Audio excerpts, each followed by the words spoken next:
My name is Frank Murphy, and I live in Rome, Georgia, but I grew up in Sylacauga, Alabama. I began sculpting in the early 90s.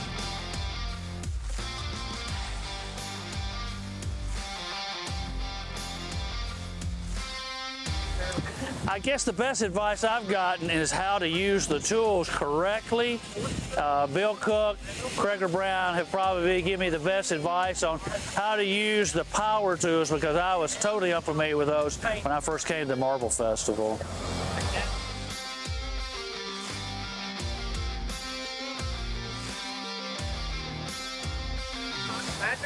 I'm really self-taught. I found a set of marble carving tools when I was going to an art store back in the early 90s, and I said, well, I know where I can find marble because I grew up in Sylacauga. So I bought the set, but I didn't know what the different tools did, the hand chisels. I had to read a book and find out how to use them and what they're used for. And so I just began to play with that. I picked a piece of marble up out of the quarry and just started experimenting with it. I broke 3 noses off a face before I finally figured out, oh, you can't hit the thing that way. So I'm a lot self-taught, at least with the hand tools, because that's how I learned.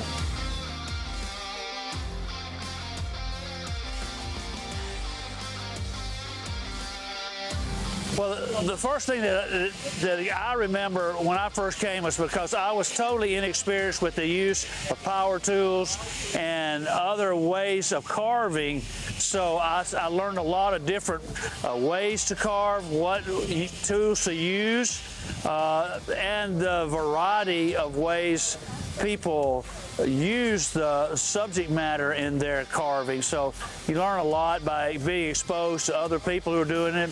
A lot of times when you're a sculptor, you're in one place, nobody else is around. Here, you're with 30 plus other people, and there's a lot of sharing what's going on between one another, seeing their work, seeing their ideas, and sometimes you incorporate what they used and you use it, and sometimes you help give advice to other people. So it's a lot of give and take that's very important here.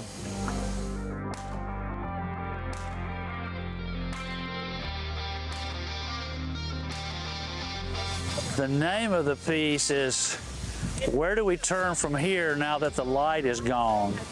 And it's a group of refugees who are turning to other places to look to find safety and refuge in a world that's more often than not turning them away.